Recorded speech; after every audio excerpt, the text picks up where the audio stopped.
भारत में त्योहारों का सीजन आने वाला है, लेकिन त्योहारों के सीजन से पहले ही भारत में चीनी की कीमत जो है, शुगर का प्राइस जो है वो आसमान छू रहा है। इसको लेकर के सोशल मीडिया पर अगर आप देखेंगे आपको अलग अलग दावे नजर आएंगे, जहां पर प्रबलता से इस बात का दावा किया जा रहा है कि भारत सरकार की तरफ से जो एथेनॉल ब्लेंडिंग प्रोग्राम की शुरुआत की गई है उसकी वजह से भारत में चीनी की कमी हुई है और प्राइस बहुत तेजी से ऊपर गया है। तो आखिर इस बात में कितनी सच्चाई है? क्या भारत सरकार के एथेनॉल ब्लेंडिंग प्रोग्राम की वजह से ही भारत में चीनी के प्राइस बढ़े हैं या इसके पीछे कोई और कारक जिम्मेदार है? इन्हीं तमाम बिंदुओं को आज हम डिटेल से समझने वाले हैं। तो चलिए करते हैं अपनी वीडियो की शुरुआत। आपका स्वागत है हमारे इस नए नजरिया प्रोग्राम में, जहां पर हम किसी एक बिंदु को एक विशेष दृष्टिकोण से कुछ इंपॉर्टेंट डायमेंशंस के माध्यम से समझने का प्रयास करते हैं, ताकि आपकी समझ जो है उस पूरे विषय को लेकर के उसको और ज्यादा मजबूत किया जा सके। तो चलिए यहां से करते हैं वीडियो की शुरुआत। और सबसे पहले अगर आप देखें कि आपका प्राइस का क्या पूरा जो बातचीत चल रही है कि प्राइस कितना है वर्तमान समय में, अगर आप प्राइस की बात करें तो पिछले एक महीने में अगर आप देखेंगे भारत में चीनी के जो प्राइस हैं उसमें लगभग आपको 20 रुपए प्रति केजी की बढ़ोतरी देखने को मिली है। आज से एक महीने पहले अगर आप देखें लगभग 21 जुलाई के आसपास देखें तो चीनी के जो प्राइस थे वो 45 रुपए पर केजी के आसपास थे। और वर्तमान समय में भारत में औसतन जो चीनी के प्राइस हैं, क्योंकि अलग अलग क्षेत्रों में अलग अलग होते हैं, लेकिन फिर भी अगर आप औसतन की बात करें तो ये लगभग आपको 65 रुपीस पर केजी के आसपास देखने को मिलेगा। यानी कि पिछले एक महीने में 20 रुपए पर केजी की बढ़ोतरी आपको देखने को मिली है। और ये बढ़ोतरी केवल आपका रिटेल लेवल पर नहीं हुई है, बल्कि ये बढ़ोतरी साथ साथ आपको फैक्ट्री के लेवल पर भी देखने को मिलेगी। यानी कि जो आपका खुदरा व्यापारी हैं उनके लेवल पर भी आपको बढ़ोतरी देखने को मिलेगी। अलग अलग राज्यों की अगर आप बात करें तो इसमें आपका उत्तर प्रदेश में भी बढ़ोतरी हुई है, मध्य प्रदेश में भी बढ़ोतरी हुई है और कर्नाटक में भी खासा बढ़ोतरी आपको देखने को मिली है। अगर आप मिल स्तर की बात करें, यानी कि जहां पर चीनी का निर्माण होता है वहां पर भी अगर आप बात करें तो चीनी के प्राइस में आपको एक महीने में 12 से 17 रुपए तक की बढ़ोतरी देखने को मिली है। यानी जाहिर तौर पर आपका ये बढ़ोतरी केवल जो व्यापारी हैं उनकी वजह से नहीं हुई है, इस बढ़ोतरी के पीछे कुछ बड़े कारक जिम्मेदार हैं। क्योंकि यहां पर बढ़ोतरी केवल खुदरा लेवल पर नहीं हो रही है, बल्कि बढ़ोतरी जो है वो आपका थोक लेवल पर भी हो रही है, मिल के स्तर पर भी बढ़ोतरी हुई है। यानी कि कुछ बड़े कारक जो हैं वो इसके पीछे जिम्मेदार हैं, जिन कारकों के बारे में हमको पता होना जरूरी है, जिनके बारे में हम डिटेल से डिस्कशन करेंगे कि आखिर वर्तमान समय में जो चीनी के प्राइस बढ़ रहे हैं उसके पीछे कौन कौन से फैक्टर जिम्मेदार हैं। लेकिन उससे पहले आपके लिए एक इंपॉर्टेंट सूचना है। सूचना यह है कि अगर आप यूपीएससी की तैयारी कर रहे हैं तो हम आपके लिए एक बहुत ही शानदार कोर्स लेकर के आए हैं, जिस कोर्स का नाम है ISGS फाउंडेशन कोर्स। ये जो फाउंडेशन कोर्स है इसमें आपको सारे सब्जेक्ट्स को, सारे टॉपिक्स को बेसिक से लेकर के एडवांस लेवल तक कवर किया जाएगा। इसमें आपको 400 प्लस स्ट्रक्चर क्लासेस मिलेंगी। प्रीलिम्स और मेंस की जो भी आपकी किताबें हैं, जो भी नोट्स हैं, वो प्रिंटेड फॉर्म में आपके घर तक पहुंचा दिए जाएंगे। इसमें आपको AI पावर्ड लर्निंग, आंसर्स को इवैल्यूएट कराने की सुविधा और यहां तक कि करंट अफेयर का 3 साल का एक्सेस जो है वो आपको इस पूरे प्रोग्राम में बिल्कुल मुफ्त मिलने वाला है। यानी कि आप इस पूरे कोर्स को ज्वाइन करके कॉम्प्रिहेंसिव तरीके से अपनी तैयारी को कर सकते हैं। तो अगर आपको कोर्स ज्वाइन करना है, वीडियो के डिस्क्रिप्शन में आपको लिंक मिलेगा, वहां पर क्लिक करके आप कोर्स को ज्वाइन कर सकते हैं, या आप हमारे नंबर पे भी कॉल कर सकते हैं। नंबर आप नोट कर लीजिए, नंबर है हमारा 8750187501। इस नंबर पर आपको डिटेल से जानकारी मिल जाएगी। चलिए अब हम यहां से बढ़ते हैं आगे। और जो पहला सवाल हमारे मन में आना चाहिए कि आखिर जो कीमतों में बढ़ोतरी हो रही है उसके पीछे स्ट्रक्चर्ड कारण क्या है, उसके पीछे क्या रीजन जो हैं वो आपको देखने को मिलेगा।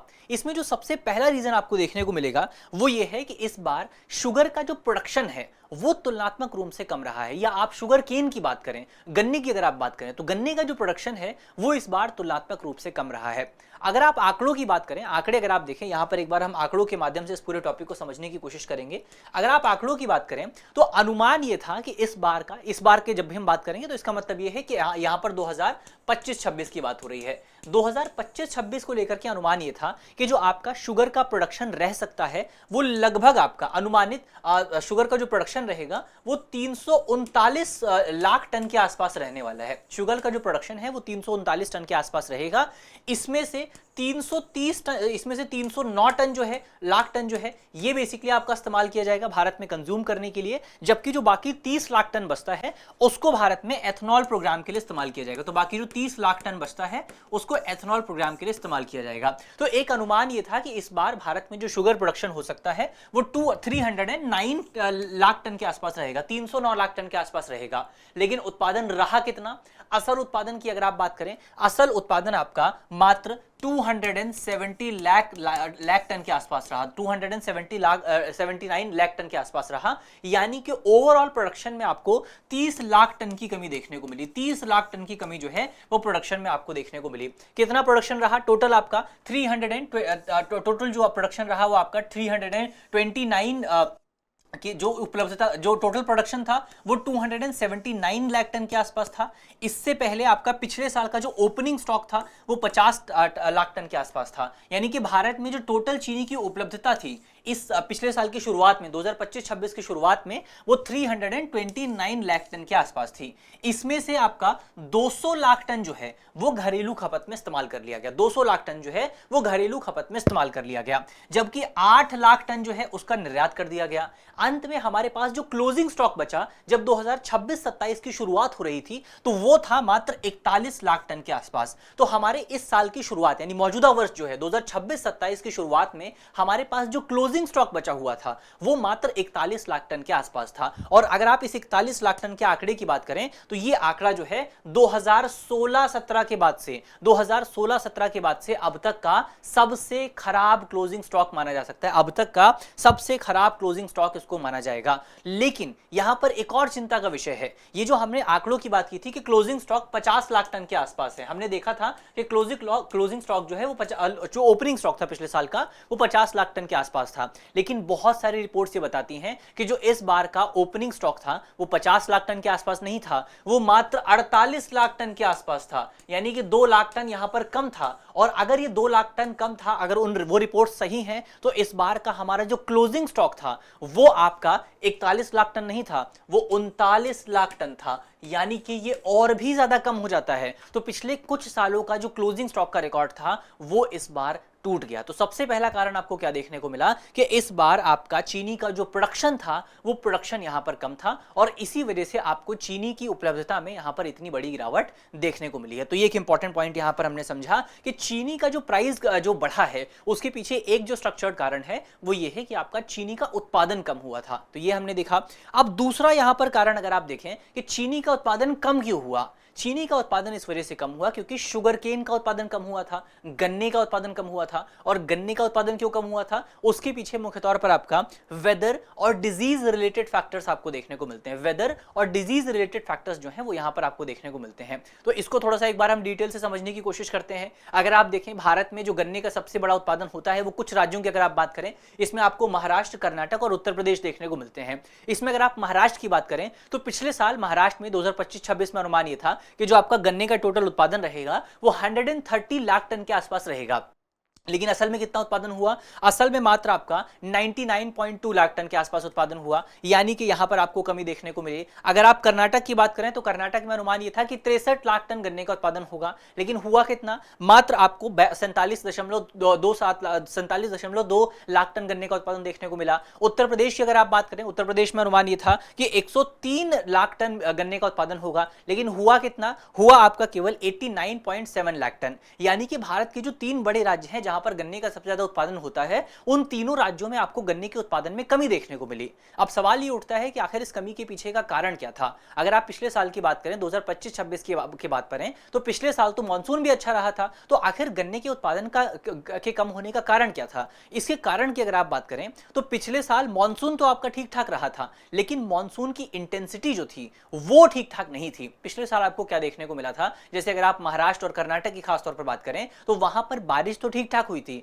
या फिर आप कहें बारिश तो ज्यादा ही हुई थी, लेकिन इस ज्यादा बारिश का ही प्रभाव आपको गन्ने के उत्पादन पर देखने को मिला था।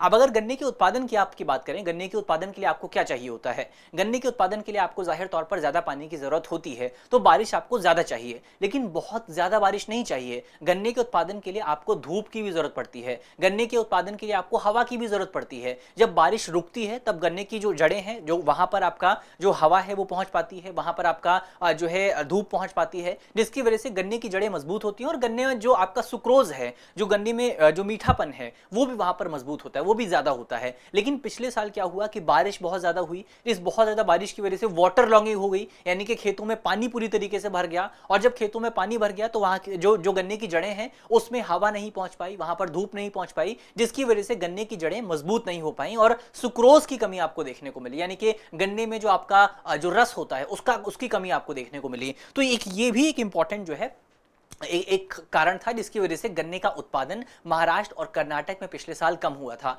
इसके अलावा अगर आप उत्तर प्रदेश की बात करें, उत्तर प्रदेश में जैसे महाराष्ट्र और कर्नाटक में केवल आपके मौसम संबंधी फैक्टर जिम्मेदार थे, उत्तर प्रदेश में मौसम संबंधी फैक्टर्स के अलावा एक आपका डिजीज भी जिम्मेदार था। उत्तर प्रदेश में आपका गन्ने का एक प्रकार है जिसको बोला जाता है CO0238, CO0238। अब ये जो गन्ने का प्रकार है, पिछले साल इसमें दो प्रकार की डिजीज लगी थी। एक होता है आपका रेड रॉट फंगस, एक तो रेड रॉट फंगस की वजह से गन्ने की जो फसल है वो प्रभावित हुई थी, और दूसरा था आपका top shoot borer. Top shoot borer नाम का जो आपका एक कीट है, उसके जानलेवा हमले की वजह से भी गन्ने की फसल प्रभावित हुई थी। तो उत्तर प्रदेश में आपका जो कीट का जो प्रभाव पड़ा था, उसकी वजह से भी गन्ने की फसल पर बहुत ज्यादा आपको प्रभाव देखने को मिला था। तो हमने देखा कि भारत के जो 3 बड़े राज्य हैं उसमें मौसम और कीट की वजह से, मौसम और डिजीज की वजह से आपको प्रोडक्शन में पिछले साल कमी देखने को मिली थी, जिसका प्रभाव अब आपको देखने को मिल रहा है। अब आपके मन में यहां पर सवाल उठेगा कि अगर आपका प्रोडक्शन में कमी पिछले साल हुई थी, अगर गन्ना पिछले साल कम गन्ने की उपज कम हुई थी, अगर चीनी की उत्पादन पिछले साल कम हुआ था, तो उसका प्रभाव अभी अगस्त के महीने में क्यों देखने को मिल रहा है? अभी अगस्त के महीने में ही प्राइस क्यों बढ़ रहा है? इसके पीछे के क्या कारण जिम्मेदार हैं? इसके पीछे के कारणों को आप 3 कैटेगरीज में रख सकते हैं, जो कि इसके पीछे जो है मुख्य तौर पर जिम्मेदार हैं। तो यहां पर अगर आप देखें, इसमें जैसे सबसे पहला आपका एक तो आपका रीजन है कि उत्पादन कम हुआ था पिछले साल, वो तो फैक्टर्स हमने देख ही लिए हैं।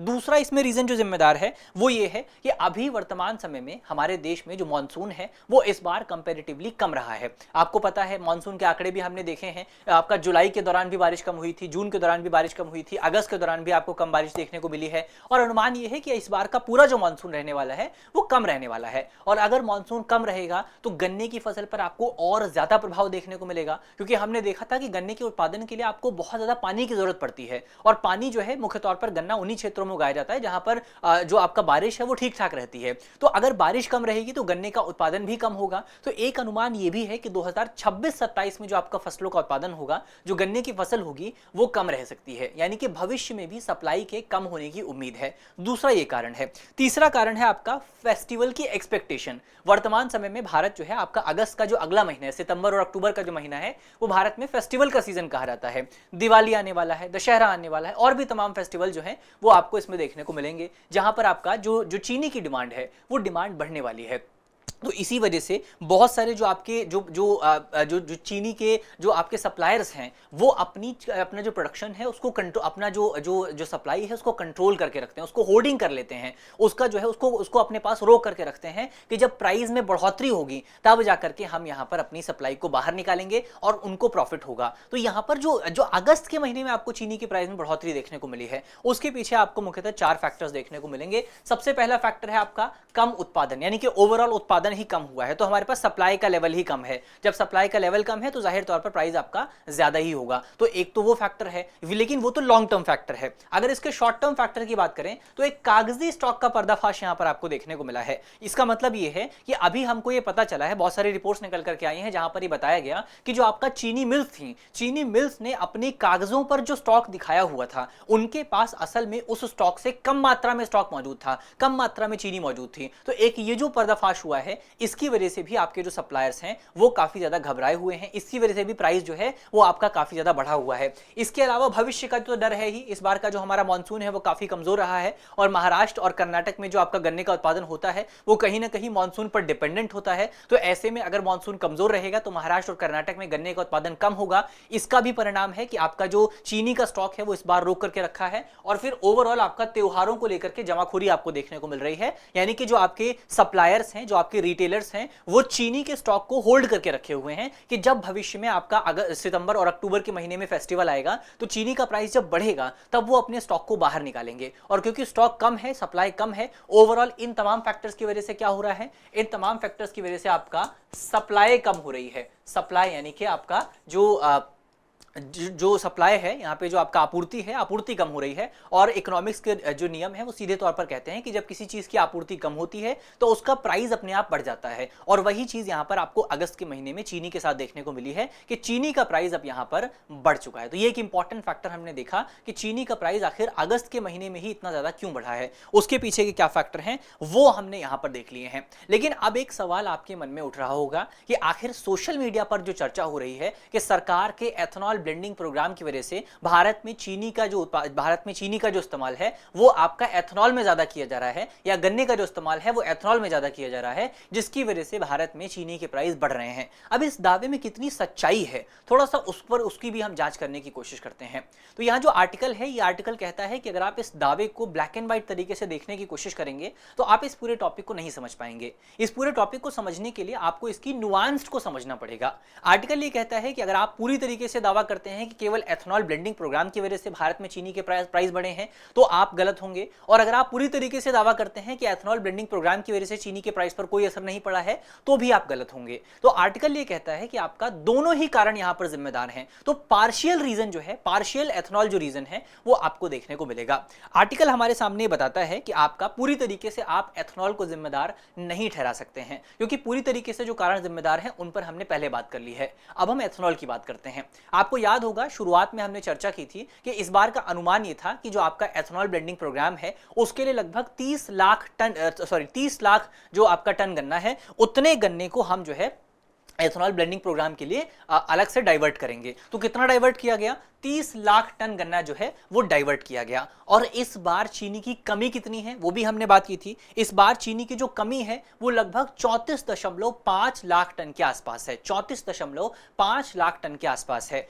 यानी यहां पर अगर आप एथेनॉल डाइवर्जन नहीं भी करते, अगर आप एथेनॉल के लिए चीनी को ट्रांसफर नहीं भी करते, एथेनॉल के लिए गन्ने को ट्रांसफर नहीं भी करते, तो भी आपका जो चीनी का प्रोडक्शन है या जो चीनी की जो आपूर्ति है वो हमारे देश में कम ही रहती। तो यहां पर एथेनॉल को आप जिम्मेदार नहीं मान सकते, पूरी तरीके से कम नहीं माना जा सकता है। थोड़ा बहुत जिम्मेदार जरूरी है, थोड़ा बहुत हो सकता है अगर हम कम डाइवर्ट करते तो भारत में चीनी की सप्लाई थोड़ी बढ़ जाती और प्राइस थोड़ा सा कम रहता। लेकिन इसके लिए ये नहीं माना जा सकता है कि अगर हम एथेनॉल को की तरफ ट्रांसफर नहीं करते तो चीनी का प्राइस पूरी तरीके से जो है कंट्रोल रहता। चीनी का प्राइस फिर भी बढ़ता, क्योंकि इस बार जो चीनी का उत्पादन हुआ था वही अपने आप में कम हुआ था। तो वो एक इंपॉर्टेंट फैक्टर जो है वो यहां पर आपका जिम्मेदार है। तो ये चीनी को जो एथेनॉल है उसको आप मुख्य कारण नहीं मान सकते हैं। तो ये एक इंपॉर्टेंट पॉइंट यहां पर इस पूरे आर्टिकल में बताया गया। इसके अलावा अगर आप देखें भारत में जो एथेनॉल का उत्पादन होता है उसके कंपोजिशन को भी यहां पर हमको समझना पड़ेगा। अगर आप आंकड़ों की बात करें तो आपका नवंबर 2025 से जुलाई 2026 के बीच में भारत में जो कुल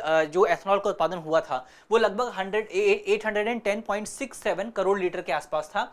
इसमें से लगभग 68% जो आपका एथेनॉल का उत्पादन हुआ था वो ग्रेन बेस्ड फीड स्टॉक की वजह से हुआ था, अनाज की वजह से हुआ था। जैसे आपका मक्का हो गया, सबसे ज्यादा मक्के की वजह से उत्पादन हुआ था। फिर FCI food corporation of India का जो चावल है उसकी वजह से उत्पादन किया गया था, और फिर टूटा हुआ जो अनाज है उसकी वजह से उत्पादन हुआ था। तो मुख्यतः जो भारत में एथेनॉल का उत्पादन होता है वो चीनी की वजह से या वो आपका शुगर केन की वजह से नहीं होता, गन्ने की वजह से नहीं होता है। भारत में अधिकांश जो एथेनॉल बनता है वो अनाज की वजह से बनता है। अनाज को जो है फीड स्टॉक के तौर पर इस्तेमाल किया जाता है। जबकि अगर आप गन्ने की बात करें, शुगर केन बेस्ड जो आपका एथेनॉल है वो मात्र 32% के आसपास है, मात्र 32% के आसपास है। इसमें से भी डायरेक्टली जो आपका शुगर केन इस्तेमाल होता है वो आपका जो है कंपैरेटिवली कम रहता है। हैवी मोलासेस इसके अलावा इस्तेमाल होता है, बी हैवी मोलासेस और सी हैवी मोलासेस जो है वो यहां पर इस्तेमाल किया जाता है। तो हमने देखा कि आपका जो भारत में एथेनॉल उत्पादन होता है उसमें गन्ने की जो हिस्सेदारी रहती है वो तुलनात्मक रूप से काफी ज्यादा कम रहती है। तो ये कहना कि आपका इसके पीछे केवल और केवल गन्ना जिम्मेदार है, इसके पीछे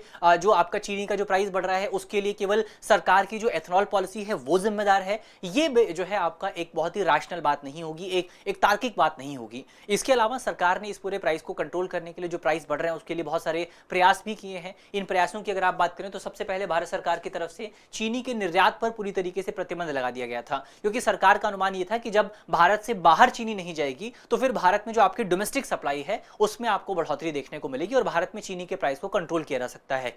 इसके अलावा भारत सरकार ने भारत में जो चीनी के डीलर्स हैं, जो सप्लायर्स हैं, उन पर रिस्ट्रिक्शंस लगाए थे, जहां पर सरकार ने यह कहा था कि आपका कोई भी डीलर जो है वो 400 टन से ज्यादा चीनी को अपने पास होल्ड करके नहीं रख सकता है और आप 30 दिनों से ज्यादा, 1 महीने से ज्यादा चीनी को स्टॉक करके होल्ड करके नहीं रख सकते हैं। तो ये लिमिट सरकार ने लागू की थी। इसके अलावा सरकार ने यह भी कहा था, जो चीनी मिल है उनको यह कहा गया था कि जिस भी सप्लायर को आप 500 टन से ज्यादा चीनी सप्लाई करते हैं, जैसे आपका सॉफ्ट ड्रिंक बनाने वाली कंपनियां हो गई या मिठाई बनाने वाले जो निर्माता हो गए, उनकी लिस्ट जो है वो सरकार ने चीनी मिल से अपने पास मंगाई थी, ताकि इस बात की जांच की जा सके कि चीनी आखिर भेजी कहां पर जा रही है, ताकि इस पूरे इकोसिस्टम में पारदर्शिता स्थापित की जा सके। और सबसे रीसेंट कदम जो है वो ये है कि सरकार ने भारत में जो कांडला पोर्ट है गुजरात का, वहां की जो रिफाइनरीज हैं उनको 10 लाख टन कच्ची चीनी के शून्य शुल्क निर्यात की आयात की अनुमति प्रदान की थी। यानी कि सरकार ने कहा था कि अगर आप जो है गुजरात के कांडला पोर्ट से चीनी खरीदते हैं, चीनी को दुनिया के दूसरे देशों से लेकर के आते हैं, तो आपके ऊपर आयात शुल्क नहीं लगाया जाएगा,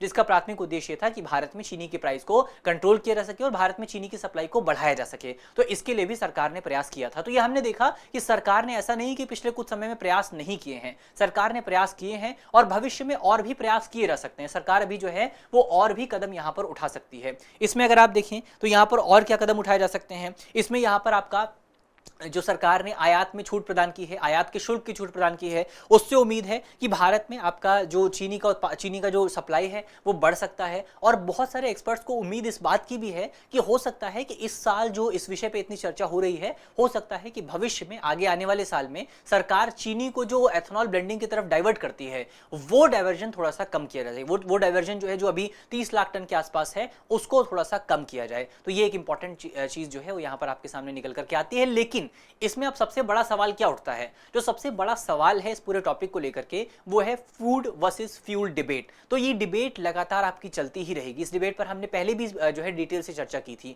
जहां पर हमने बात की थी कि अब सरकार के सामने जो है, अगर आप वर्तमान कॉन्टेक्स्ट में भी देखें तो सरकार के सामने अब 2 विकल्प मौजूद हैं। या तो सरकार जो है आपका जो भी गन्ना अभी हम एथेनॉल के लिए डाइवर्ट कर रहे हैं, उस गन्ने को डाइवर्ट करके चीनी मिल को दिया जाए ताकि वो चीनी का उत्पादन कर सके, तो इससे भारत में आपका जो चीनी का सप्लाई है वो बढ़ेगा, जिससे प्राइस को कंट्रोल किया जा सकता है। लेकिन इसके साथ साथ आपका जो भारत में एथेनॉल ब्लेंडिंग प्रोग्राम सरकार लेकर के आई है, जिसके माध्यम से हम पर्यावरण के लिए कुछ अनुकूल करना चाहते हैं, जिसके माध्यम से हम अपने आयात बिल को कम करना चाहते हैं, खासतौर पर ऑयल इंपोर्ट बिल को हम कम करना चाहते हैं, उसको यहां पर नुकसान पहुंचेगा। सरकार की जो एथेनॉल ब्लेंडिंग पॉलिसी है उसको यहां पर नुकसान पहुंचेगा, क्योंकि चीनी की सप्लाई तो बढ़ेगी लेकिन आपका एथेनॉल की सप्लाई कम हो जाएगी। वहीं दूसरी तरफ अगर सरकार एथेनॉल पर ही ध्यान देती रहती है तो इसकी वजह से चीनी की सप्लाई यहां पर कम हो जाएगी। भविष्य में हो सकता है चीनी की सप्लाई और कम हो जाए। तो ये सरकार के लिए अब एक बहुत बड़ा ट्रेड ऑफ बन चुका है, सरकार के लिए एक बहुत बड़ा अब एक सरकार के लिए एक बड़ी चुनौती बन चुकी है कि सरकार इस प्रॉब्लम को कैसे सॉल्व करती है। सरकार फूड की तरफ ज्यादा ध्यान देती है,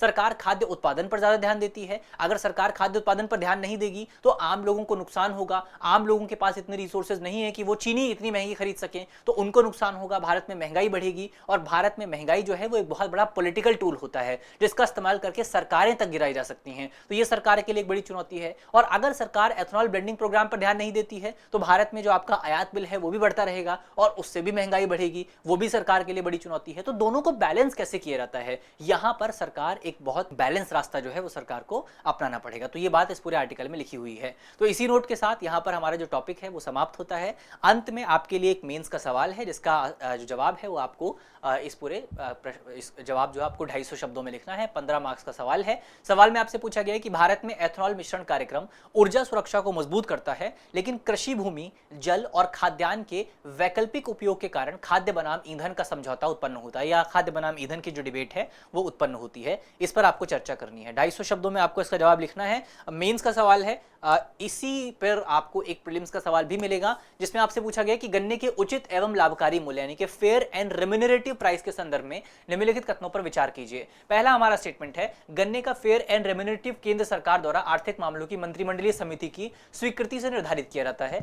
दूसरा हमारा स्टेटमेंट है, एफआरए का निर्धारण कृषि लागत एवं मूल्य आयोग की सिफारिशों तथा राज्य सरकारों और अन्य हितधारकों से परामर्श के आधार पर किया जाता है। तीसरा हमारा स्टेटमेंट है, एफआरपी यानी कि फेयर एंड रेम्यूनरेटिव प्राइस पूरे देश में गन्ने के लिए अनिवार्य खरीद मूल्य निर्धारित करता है, जबकि राज्य सरकारें इससे कम मूल्य निर्धारित कर सकती हैं। और चौथा हमारा स्टेटमेंट है, 2026-27 चीनी सत्र के लिए 10.25 की मूल्य चीनी रिकवरी दर पर गन्ने का फेयर एंड रेम्यूनरेटिव प्राइस 365 प्रति क्विंटल निर्धारित किया गया है। तो तो इसका सही जवाब क्या होगा वो आपको जल्दी से कमेंट बॉक्स में यहाँ पर बताना है कि आपका इनमें से कौन सा स्टेटमेंट सही होने वाला है। देखिए इनमें से एक स्टेटमेंट ऐसा है जो आपको नहीं पता होगा तो काम चल जाएगा, लेकिन एक स्टेटमेंट आपको कम से कम पता होना चाहिए जिस स्टेटमेंट के माध्यम से आप इस सवाल को सॉल्व कर सकते हैं। तो यहाँ पर इसी नोट के साथ करते हैं आज की अपनी वीडियो को समाप्त। मुझे उम्मीद है कि पूरा टॉपिक आपको समझ में आया होगा। अगर आपको वीडियो अच्छी लगी है तो वीडियो को लाइक कीजिएगा, शेयर कीजिएगा। जब आप वीडियो को अपने दोस्तों के साथ शेयर करेंगे तो हमारे और भी साथी इस पूरे लाइव प्रोग्राम को देख पाएंगे, इस पूरे एडिटोरियल के प्रोग्राम को देख पाएंगे, जिससे हमें और ज्यादा प्रोत्साहन मिलेगा आपके लिए और बेहतर और अच्छी एनालिटिकल वीडियो बनाने के लिए। तो वीडियो को शेयर करना बिल्कुल मत भूलिएगा, कमेंट करके बताइएगा कि वीडियो आपको कैसी लगी है। मिलते हैं आपसे अगली वीडियो में, तब तक के लिए अपना ख्याल रखिए, ध्यान रखिए, पढ़ते रहिए। धन्यवाद। अब एग्जाम की तैयारी को और बेहतर करने के लिए हमारे चैनल को लाइक, शेयर और सब्सक्राइब करना ना भूलें।